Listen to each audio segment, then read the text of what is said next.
আসসালামু আলাইকুম। লামিস ব্লগে আপনাদেরকে আরও একবার স্বাগতম জানাচ্ছি। ঢাকা থেকে আমি জান্নাতুল্লাহ মিয়া। আশা করছি যে যেখান থেকে বসে আজকে আমার এই ভিডিওটি দেখছেন সকলেই ভালো আছেন এবং সুস্থ আছেন। আলহামদুলিল্লাহ, আমিও আমার পরিবার নিয়ে খুব ভালো আছি। পবিত্র রমজান মাস আসতে কিন্তু আর বেশি দেরি নেই। যখন সকল আপুরাই রমজান মাসের একটা প্রিপারেশন নিচ্ছে, তখন আমি কিন্তু এই যে একদম অলস প্রকৃতির একটা প্রাণী, আমি করছি কি, আমি এখন বসে বসে কেক বানাচ্ছি। তো আমার কিন্তু সেই সব কাজে একেবারেই এখনও মন নেই। আসলে আমি সেই সব কাজ এখনও ধরিনি।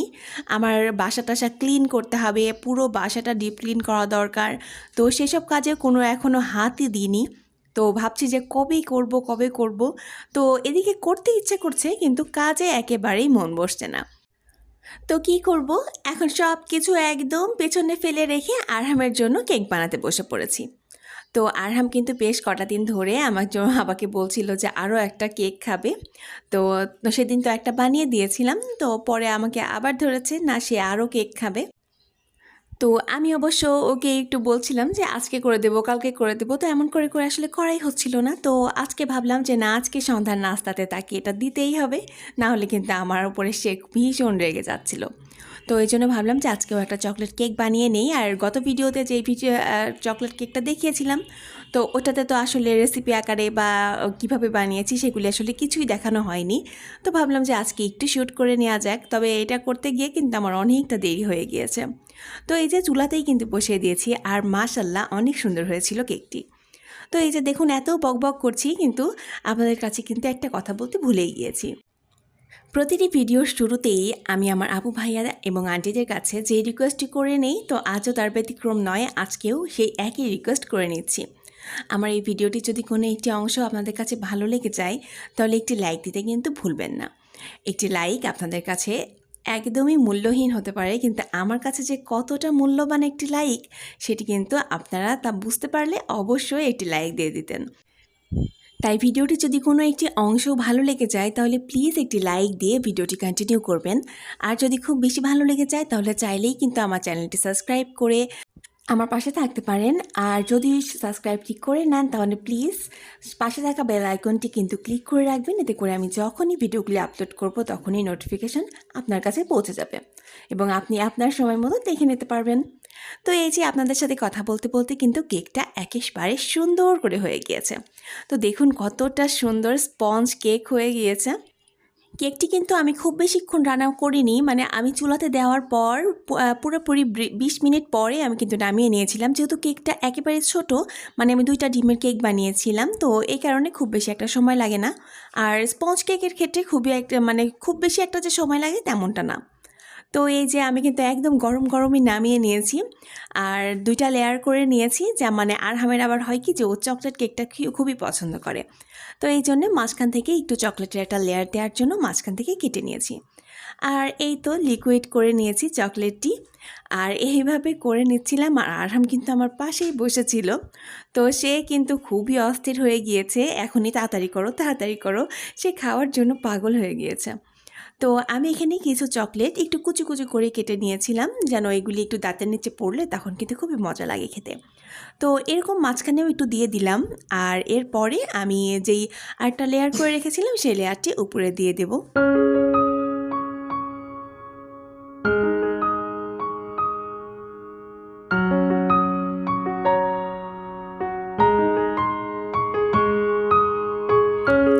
তো এরপরে আমি যতটুকু লিকুইড চকলেটগুলি রেখেছিলাম, তো ওইগুলিকে এখন আমি সবগুলি উপরে দিয়ে দিয়ে ভালো করে একটু ডেকোরেশন করে নেব। তবে এটাকে ভালো করে ডেকোরেশন করা বলে না আসলে, কারণ আমার একেবারে আনাড়ি হাতের কাজ আমি কোনো রকমে করে নিয়েছি। তো আমি অবশ্য খুব বেশি একটা যে ভালো করতে গিয়েছিলাম তাও কিন্তু না, মানে কোনো রকমে আরহাম যেন খুশি হয়, তো এই ব্যাপারটিকে আসলে মাথায় রেখে কোনো রকমে একটু বানিয়ে দিয়েছি। আবার একেবারে যে ডেকোরেশন পারি না তা কিন্তু না, আসলে চেষ্টা করলে ইনশাল্লাহ সবই পারবো। তো কোনো এক সময় সবগুলি ভালোভাবে ট্রাই করব। তো এই যে দেখুন, আমরা যে ঘরে গিয়ে কেকটা কাটবো, তো এইটুকু সময়ও কিন্তু তার কোনোভাবেই সবুর হয়েছিল না। তো এই জন্য আমরা কিন্তু একদম কিচেনে এই কেকটা কেটে নিচ্ছিলাম, আর কিচেনে বসেই কিন্তু আরহামকে খাইয়েও দিয়েছি।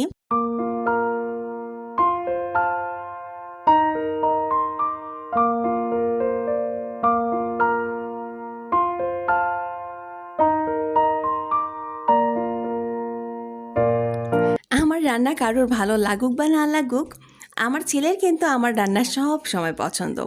তো আমার হাতের কেক কিন্তু তার ভীষণ রকমের পছন্দ। তো এই যে কেক খাইয়ে দিচ্ছিলাম আর সে বলছিল খুব ইয়ামি, খুব ইয়ামি।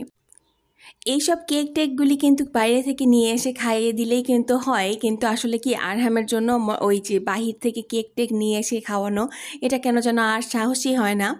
তো একবার আরহামের এত বেশি ডায়রিয়া হয়ে গিয়েছিল যে ওকে হসপিটালে অ্যাডমিট করতে হয়েছিল। তো ওই যে ওই দিন রাতগুলি যে পার করেছি ওইগুলি এখনও চোখের সামনে ভাসে। তো এখন মনে হয় না যে বাহির থেকে কোনো কিছু এনে ওকে খাওয়াই। তো এই জন্য যতটা চেষ্টা করি যে নিজে মানে বাসাতে যা পারি সেটাই একটু ট্রাই করে ওকে খাওয়ানোর। তো বাহির থেকে যে কোনো জিনিস নিয়ে এসে ওকে খাওয়ানো, এটা আসলে মানে কেন যেন আর মনে সেই রকম একটা সাই দেয় না। তো এই কারণে যা পারি আর কি তাই ওকে করে খাওয়াই। তো মাশাআল্লাহ আমার ছেলে কিন্তু তাতেই খুশি হয়ে যায়। তবে এই কেক টেক জাতীয় এইসব বানানো কিন্তু আমার কাছে তেমন একটা প্যারা মনে হয় না। আমার কাছে ঝামেলা মনে হয় এই যে কেক বানিয়ে নেওয়ার পরে যতগুলি বাসন বের হয়, তো এইগুলিকে ধুয়ে নেওয়া আমার কাছে খুবই বিরক্তিকর লাগে। আসলে সত্যি কথা বলতে যে আমার থালা বাসন ধুইতেই ভালো লাগে না। সেটা এই কাজের পরে হোক বা অন্য কাজের পরে হোক, আসলে আমার থালা বাসন ধুতে হবে এই কথাটা চিন্তা করলেই কেন যেন খুব একদম গায়ে জ্বর চলে আসে। আমার কাছে একেবারেই ভালো লাগে না এই থালা বাসন ধুতে। কিন্তু কী করা, থালা বাসন তো আমাকেই ধুতে হবে, কেউ তো এসে আমাকে আর ধুয়ে দিয়ে যাবে না, যেহেতু আমার কাছে কোনো হেল্পিং হ্যান্ড নেই। আমি আমার বাসাতে কোনো হেল্পিং হ্যান্ড রাখিনি আপাতত।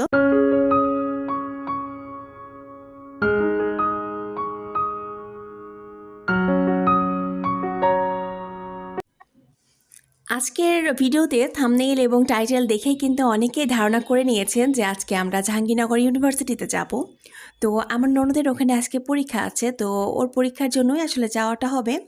তো প্রথমে ভেবেছিলাম যে আমি ওকে একাই নিয়ে যাব, কিন্তু আসলে আমাদের বাসা থেকে জাহাঙ্গীরনগরটা অনেক বেশি দূরে। তো আমার কাছে মানে আমি একা একা ওকে নিয়ে যাব এটা কেন যেন সাহস করে উঠতে পারছিলাম না। মানে ঢাকার ভেতরে হলে তো তেমন একটা প্রবলেম হয় না, আমি নিয়ে যেতে পারতাম, কিন্তু ওটা তো অনেক বেশি দূরে হয়ে যায়। আর আরহামের বাবা আমাদের একা একা ছাড়তেও আসলে ভয় পাচ্ছিল। তো এই কারণে আরহামের বাবা করেছে কি যে ছুটি নিয়ে নিয়েছে, আর তারপর আমরা সবাই একসঙ্গেই গিয়েছিলাম। তবে সকালে উঠে অবশ্য ভাবছিলাম যে যাব কি যাব না, যেহেতু ওর ভাইই যাচ্ছে। তো ভাবলাম যে ভাই বোন দুজনে গিয়ে পরীক্ষাটা দিয়ে আসুক। তো তারপর ভাবলাম যে না, এই সুযোগে যদি না যাই তাহলে আর যাওয়া হবে না।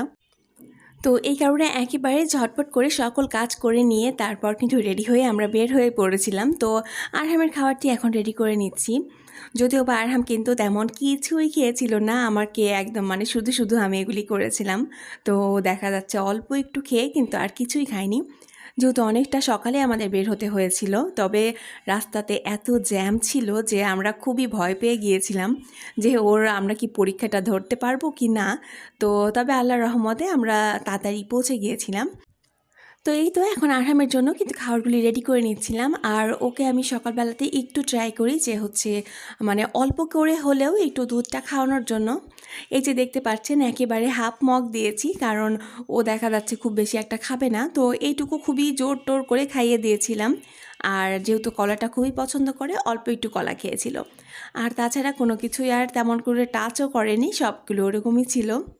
তো মানে সকালে হয় কি যে তেমন একটা খেতে ইচ্ছে করে না। আর আমার কিছুদিন যাবৎ এমন অবস্থা হচ্ছে যে ওই যে একটা মর্নিং সিকনেস যেটা বলে আর কি। তো সকালে দেখা যাচ্ছে যে জানালা দরজা যদি খোলা থাকে আর বাহিরের যে একটা ঠান্ডা ঠান্ডা আবহাওয়ার যে একটা বাতাস, তো ওই বাতাসটা যদি আমার নাকে এসে লাগে তাহলে কেন যেন আমার মনে হয় একেবারে শরীরটা খুবই খারাপ হয়ে যায়। আমি জানি না কেন হয়, অনেক আপুরই হতে পারে হয়তো বা, কিন্তু সেটা আমার হতো কি যে প্রেগনেন্সি টাইমে হতো। তো আরহামের বাবাকে যখন বললাম যে এরকম আবার কিন্তু সেরকম একটু প্রবলেম হচ্ছে, তো ডক্টরের কাছে কি দেখাতে হবে কি না, তো ও আমাকে অবশ্য বলল যে মনে হয় তুমি ডায়েট করছো, তো এই কারণে হয়তো বা শরীরটা একটু দুর্বল থাকতে পারে। তো খাওয়া দাওয়া মানে মোটামুটি ঠিকঠাক করো, যেন মানে না খেয়ে যে ডায়েট করা সেটা যেন করতে চেও না। তো আসলে না খেয়ে আমি কখনোই ডায়েট করতে পারবো না, কারণ আমার কিন্তু প্রচণ্ড ক্ষুধা লাগে। তো এই যে কথা বলতে বলতে কিন্তু জাহাঙ্গীরনগর ইউনিভার্সিটিতে আমরা চলেও এসেছি। আর ওরে বাবারে বাবা, এত পরিমাণে ভিড় ছিল যে আমরা যে কত কষ্ট করে ভেতরেটা ঢুকেছিলাম। তো আর আমার ফুপির এক্সামটা শেষ হয়ে যাওয়ার পর আমরা কিন্তু ভেতরটা ভালো করে ঘুরে দেখেছি। আর এই যে তার বাবা করেছে কি দেখুন, তার বাবা কিন্তু তার জন্য একটা ছবি ভালো করে ওঠানোর জন্য একেবারে মাটিতে লুটিয়ে গিয়েছে। তো ভার্সিটির ভেতরে কিন্তু বেশ অনেকগুলো বড় বড় গাছ, মানে ভেতরে পেছন সাইডটা একেবারে সুন্দর রকমের। তবে আমরা কিন্তু এখন যখন এসেছি তখন কিন্তু পরিবেশটা বেশ একটু শুষ্ক শুষ্ক লাগছিল। যদি এই টাইমটাতে না এসে যদি আমরা আসতাম বর্ষাকালে বা একটু বৃষ্টি বৃষ্টি মৌসুমে, তখন কিন্তু ভার্সিটিটা অনেক বেশি সুন্দর লাগতো। কারণ তখন হতো কি যে সবুজের একেবারে সমারোহ থাকতো। তো দেখুন, হাঁটতে হাঁটতে আমরা কিন্তু একটি বাসের কাছে চলে এসেছি। আর এই বাসটি দেখে আমরা সকলেই খুব মজা পেয়েছি। আমরা কিন্তু খুবই খুশি হয়ে গিয়েছিলাম যে যাক, একটা স্মৃতি ধরে রাখার মতো একটা ছবি তুলতে পারবো এখানে। তো আর হামকে করেছি কি, আমি এর উপরে উঠে দিয়েছি আর ওকে বলছি যে তুমি একাই নেমে চলে আসো। তো ও বলছে কি না, এখানে তো অনেক উঁচু, আমি পড়ে যাব। তো তারপর কিন্তু সে তার বাবাকে ডাকছিল এবং তার বাবা কিন্তু তখন তাকে রেস্কিউ করতে চলে গিয়েছে। তো সে কিন্তু এই কথাটা খুবই শিখেছে যে আসো আমাকে রেস্কিউ করো। তবে মাশাআল্লাহ, আমার ছেলের কিন্তু কোনো রকমের দুর্বলতা নেই বা কোনো রকমের আলিস্যতা নেই। তো দেখুন, সে কিন্তু তার বাবার সাথে একেবারে খুবই মজা করে খেলাধুলা করছিল। আমার বাচ্চা কিন্তু একেবারে আমার মতো হয়েছে। সে কিন্তু একেবারে ঘোরা পাগল। যদি ঘুরতে নিয়ে যাওয়া যায় তাহলে যে এত বেশি খুশি হয়, তো কি আর বলবো। বাহিরে গেলে তার কিন্তু কোনো রকম জ্বালানো নেই। সে কিন্তু খুব ঘুরতে পছন্দ করে তার মায়ের মতো। তো আমরা কিন্তু এরপরে একদম চলে এসেছি সোজা মুক্ত মঞ্চের দিকে। আর মুক্ত মঞ্চটা আমার কাছে খুবই ভালো লেগেছে। চেয়েছিলাম একটু উপরে ভালোভাবে উঠে তারপর ছবি টবি একটু তুলবো, তো আর সেরকম কিন্তু আর সুযোগ হয়ে ওঠেনি। আমরা টিএসসি থেকে ভালো করে একটু ঘুরে তারপর কিন্তু আবার চলে এসেছিলাম। তো এটি কিন্তু টিএসসির ভেতরেই ছিল। আর এই পরিবেশটা আমার কাছে দারুণ লেগেছে। তো এখানে ঘুরতে আসা ভালো একটা মুহূর্ত পার করলাম। তো এই সুন্দর মুহূর্ত পার করতে করতে আজকে আপনাদের কাছ থেকে বিদায় নিয়ে নিচ্ছি। দেখা হয়ে যাবে পরের ভিডিওতে ইনশাল্লাহ। সবাই ভালো থাকবেন, সুস্থ থাকবেন। সকলকে জানাই খোদা হাফেজ, আসসালামু আলাইকুম।